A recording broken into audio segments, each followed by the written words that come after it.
Le silence est assourdissant, n'est-ce pas? Tu regardes cet écran noir. Ton téléphone est posé là, sur la table, comme un juge silencieux. Tu attends une vibration, une lumière, un signe. N'importe quoi qui te prouverait que tu existes encore dans son esprit. Mais il n'y a rien. Juste le vide. Et ce vide, je le sais, il te brûle les entrailles. Il te réveille la nuit. Il te coupe l'appétit. Tu as l'impression qu'une partie de ton âme a été arrachée, laissée à l'abandon sur le bord de la route. Tu as envie de lui écrire. Tu as envie de crier, de supplier, de lui envoyer ce message de trop pour lui expliquer à quel point tu l'aimes, à quel point tout ça est une erreur.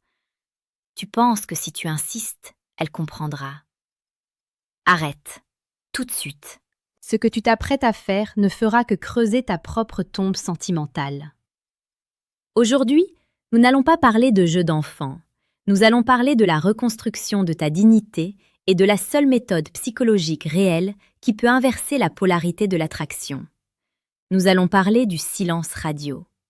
Mais pas comme on te l'a vendu ailleurs, pas comme une astuce, mais comme une arme de destruction massive de l'indifférence. Si tu restes jusqu'à la fin de cette vidéo, tu comprendras comment transformer ton absence en une présence obsédante. Tu vas apprendre à devenir ce fantôme qui hante ses pensées, non pas par le bruit, mais par le silence. Bienvenue dans la réalité brutale. Avant de plonger dans la psychologie sombre de la perte et du regret, nous devons ancrer notre esprit. Tu es dans la tourmente, tes émotions te dictent des actions irrationnelles. Pour vaincre, tu dois d'abord te vaincre toi-même. Le grand philosophe stoïcien Sénèque disait dans ses lettres à Lucilius « Ce n'est pas parce que les choses sont difficiles que nous n'osons pas, c'est parce que nous n'osons pas qu'elles sont difficiles. » Pourquoi je te cite Sénèque aujourd'hui? Parce que le silence radio est l'acte le plus difficile que tu auras à poser. Ton instinct te hurle de courir après elle. La sagesse te dicte de t'arrêter. Ce silence que tu vas imposer n'est pas une punition pour elle, c'est une forteresse pour toi. C'est oser ne rien faire, alors que tout ton corps tremble d'envie d'agir. C'est dans ce paradoxe que réside ta puissance. Si tu veux maîtriser l'art de la séduction par l'esprit et la retenue, je t'invite dès maintenant à t'abonner à la chaîne YouTube Amour Stoïque. Ici, nous ne cherchons pas des relations superficielles, nous forgeons des hommes capables de supporter le poids de l'amour et de la perte avec la même impassibilité. Rejoins l'ordre. Commençons par disséquer pourquoi elle est partie ou pourquoi elle prend ses distances. C'est une vérité qui fait mal, mais tu dois l'entendre. Tu es devenu une commodité. En économie comme en amour, ce qui est abondant ne vaut rien. L'air est vital, mais tu ne paies pas pour respirer car il est partout. L'or est rare, c'est pour cela qu'on se bat pour lui. Jusqu'à hier, tu étais l'air. Tu étais partout. Un message le matin, un appel le midi, une présence constante, étouffante, rassurante mais ennuyeuse. Tu as saturé ses sens. Il n'y a plus de place pour le désir, car le désir a besoin d'espace pour naître. Le désir est la recherche de ce que l'on n'a pas. Si tu es toujours là, elle ne peut pas te désirer. C'est physiquement et psychologiquement impossible. Le silence radio, c'est la création brutale de cet espace. C'est retirer l'oxygène de la pièce. Soudainement, ce qui était acquis devient incertain. Et l'être humain, par nature, déteste l'incertitude. L'incertitude crée l'obsession. Imagine un instant. Tu rentres chez toi, tu appuies sur l'interrupteur, la lumière s'allume. Tu n'y penses même pas. Mais si un soir tu appuies et rien ne se passe, tu vas appuyer encore, frénétiquement. Tu vas vérifier l'ampoule, le fusible. Toute ton attention sera focalisée sur cette lumière qui ne s'allume plus. Tu es cet interrupteur. Et le silence radio, c'est couper le courant. Je veux que tu visualises ce qui va se passer dans sa tête. C'est un processus précis, presque mécanique, dicté par la psychologie féminine et l'attachement humain. Phase 1, le soulagement, jours 1 à 7. Quand tu disparais, au début, elle ne s'inquiète pas. Au contraire, elle se sent libre. Si tu l'as harcelée ou si la rupture était lourde, ton silence est perçu comme une validation de son choix. Elle se dit « Enfin, je respire, il a compris, c'est mieux ainsi. Elle sort, elle voit ses amis, elle poste des stories où elle sourit. Ne te laisse pas abattre par ces images, ce sont des masques. Laisse-la profiter de ce faux calme. C'est le calme avant la tempête. Phase 2, la curiosité. Jour 8 à 14. Le temps passe. D'habitude, tu aurais déjà craqué. Tu aurais envoyé un « Salut, comment tu vas ?» ou liké une photo. Mais là, rien. Le néant absolu. Une petite voix s'allume dans son esprit. C'est bizarre, pourquoi il ne réagit pas? Est-ce qu'il m'a déjà oublié? Son ego commence à être piqué. Elle s'attendait à te voir ramper, et tu te tiens debout, invisible. La curiosité est la première étape du retour de l'attraction. Elle va commencer à regarder tes réseaux sociaux, non plus pour se moquer, mais pour chercher des indices. Phase 3. La peur de la perte. Jour 15 à 30. C'est ici que la magie noire du silence opère. La curiosité se transforme en anxiété. Elle réalise que ta vie continue sans elle. Pire, elle commence à imaginer des scénarios. A-t-il rencontré quelqu'un d'autre? Est-ce qu'il est plus heureux sans moi? L'imagination est plus puissante que la réalité. En ne lui donnant rien, tu la forces à remplir les blancs avec ses pires peurs. Elle commence à se souvenir des bons moments, car notre cerveau a tendance à effacer le négatif avec le temps. C'est ce qu'on appelle l'amnésie des affects. Ton absence la purifie de ses rancœurs. Tu redeviens mystérieux. Tu redeviens cet homme qu'elle voulait découvrir au début. C'est brutal, oui, mais c'est nécessaire. Dis-moi en commentaire, à quelle étape penses-tu être aujourd'hui? Est-ce que tu es encore en train de la supplier, le soulagement pour elle, ou as-tu déjà commencé le silence, la curiosité? Sois honnête, on est ici pour progresser, pas pour se juger. Écris « silence actif » si tu t'engages dès maintenant à couper le contact. Attention, le silence radio n'est pas une technique d'attente. Si tu restes assis sur ton canapé à fixer le mur en attendant qu'elle revienne, tu n'es pas en silence radio, tu es en pause. Et quand elle reviendra, elle sentira que tu n'as pas bougé d'1 millimètre. Elle repartira aussitôt. Le véritable but du silence radio, c'est la métamorphose. C'est là que le stoïcisme entre en jeu. Tu dois utiliser cette douleur, cette énergie du désespoir, comme un carburant nucléaire pour te reconstruire. Tu dois devenir la meilleure version de toi-même, non pas pour elle, mais pour que son absence devienne un détail dans ta vie grandiose. Va à la salle de sport jusqu'à ce que tes muscles brûlent plus que ton cœur. Lis les grands auteurs, apprends une compétence, travaille sur tes finances. C'est le concept de l'antifragilité. Le chaos de la rupture ne doit pas te briser, il doit te rendre plus fort. D'ailleurs, si tu veux un plan d'action précis, une feuille de route pour ne pas te perdre dans ce labyrinthe émotionnel, j'ai condensé des années d'analyse comportementale et de philosophie appliquée dans un ouvrage. Je te conseille vivement, maintenant ou à la fin de cette vidéo, de cliquer sur le deuxième lien en description pour télécharger le livre « Le manuel brutal du séducteur stoïque ». Ce n'est pas de la littérature pour t'endormir, c'est un guide de terrain pour reprendre le contrôle de ton existence et de tes relations. Ne laisse pas passer cette chance de t'armer correctement. Revenons à ta transformation. Quand tu changes réellement, ton énergie change. Même à distance, cela se ressent. Si vous avez des amis communs, ils parleront de toi. Il a l'air bien, il a changé, il est devenu impressionnant. Ces mots arriveront à ses oreilles. Et là, le regret ne sera plus une hypothèse, ce sera une réalité tranchante. Elle réalisera qu'elle n'a pas quitté un homme faible, mais qu'elle a abandonné un roi en devenir. Et personne ne veut manquer le couronnement. Et un jour, inévitablement, le téléphone s'allumera. Un message, souvent banal. « Salut, j'ai vu ça et j'ai pensé à toi. » Ou parfois, une fausse excuse pour récupérer un pull oublié depuis 3 mois. C'est ce qu'on appelle un ping. C'est un test. Elle jette une pierre dans l'eau pour voir si tu es toujours à la surface, prêt à mordre à l'hameçon. La majorité des hommes échouent ici. Ils voient le message, leur cœur explose et ils répondent dans la minute. « Oh mon Dieu, tu me manques aussi, on se voit quand ?» Et boum, game over. Tu viens de détruire 3 semaines d'efforts en 10 secondes. Tu as prouvé que tu étais toujours acquis. Son anxiété disparaît, son ego est rassuré, et elle repartira. Si tu veux qu'elle te regrette vraiment, ta réponse doit être celle d'un homme qui a une vie.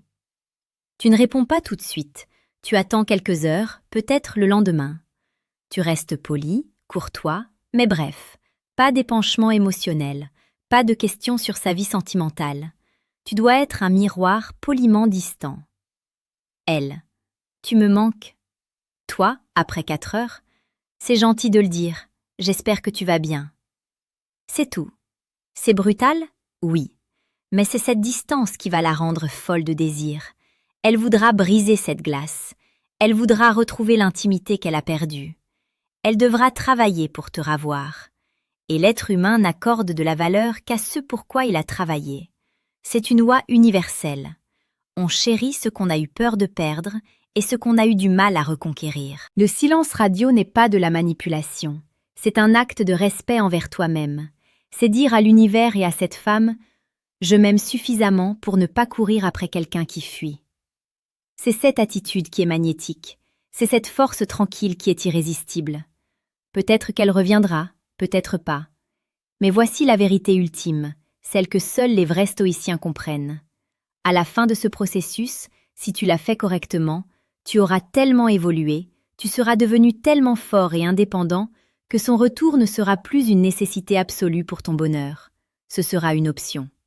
Et c'est quand tu n'as plus besoin d'elle que tu deviens capable de l'aimer correctement ou d'aimer quelqu'un de bien meilleur.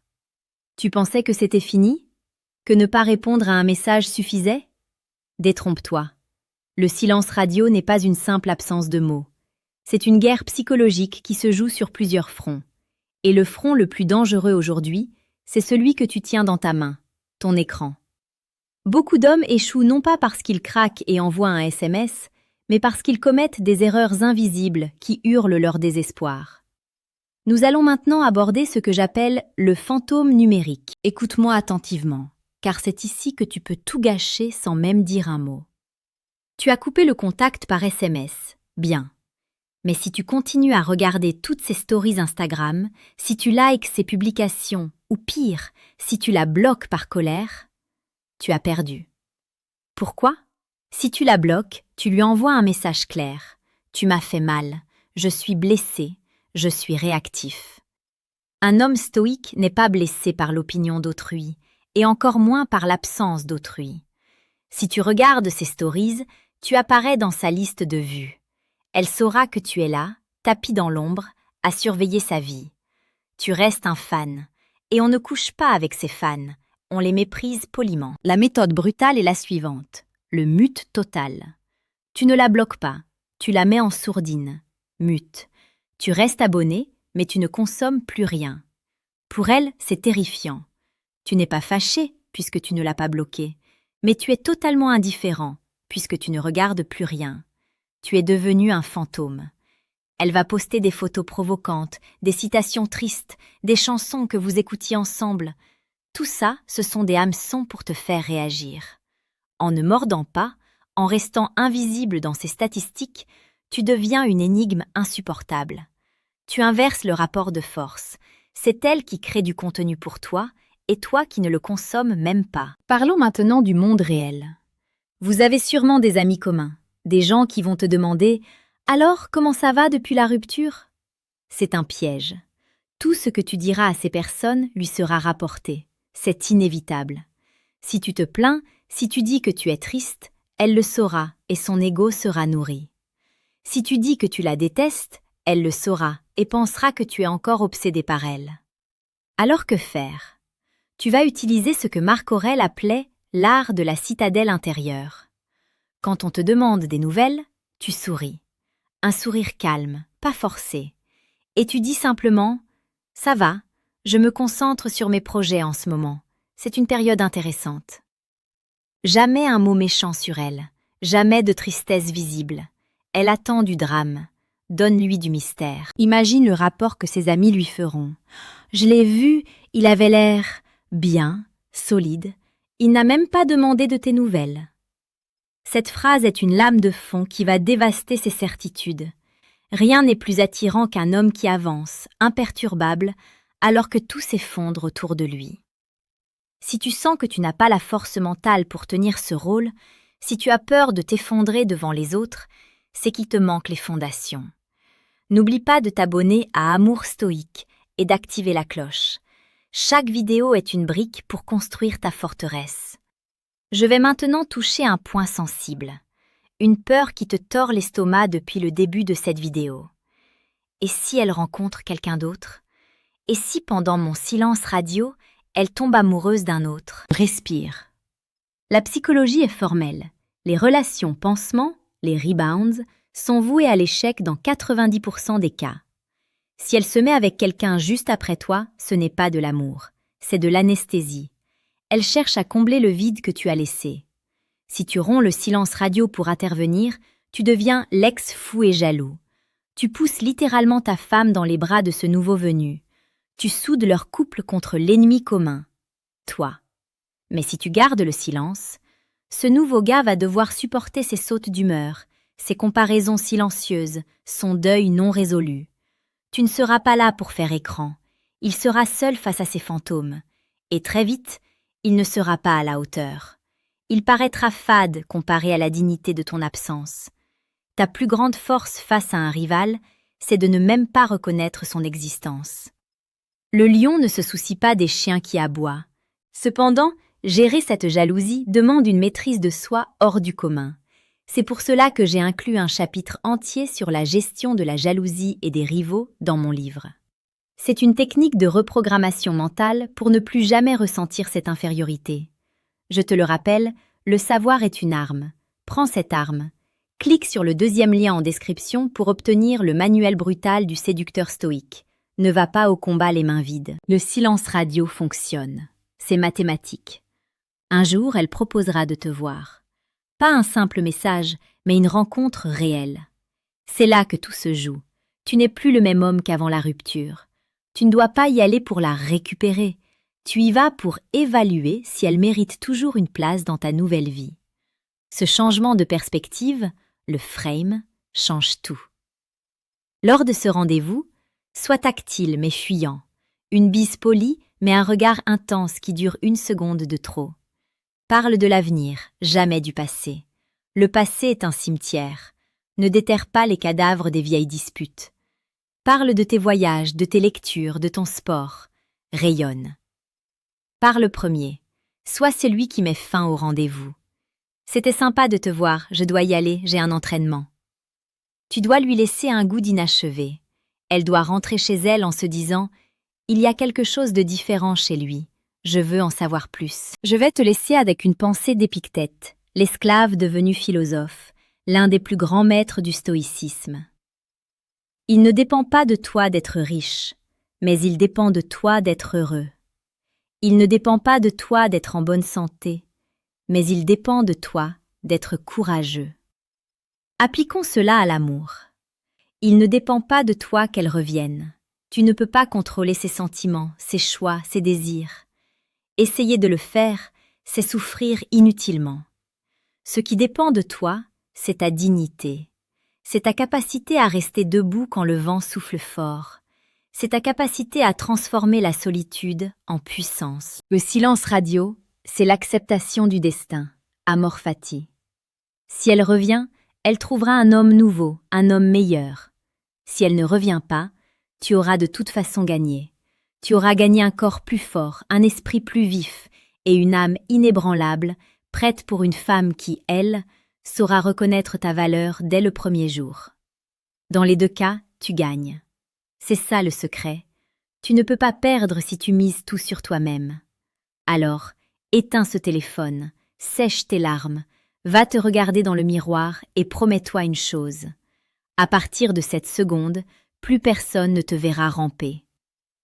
Laisse un commentaire avec le mot « invincible » si tu as regardé jusqu'ici et que tu acceptes le défi. Je lirai chaque commentaire. Je veux savoir qui sont les guerriers qui restent jusqu'à la fin. C'était Amour Stoïque. Prends soin de toi.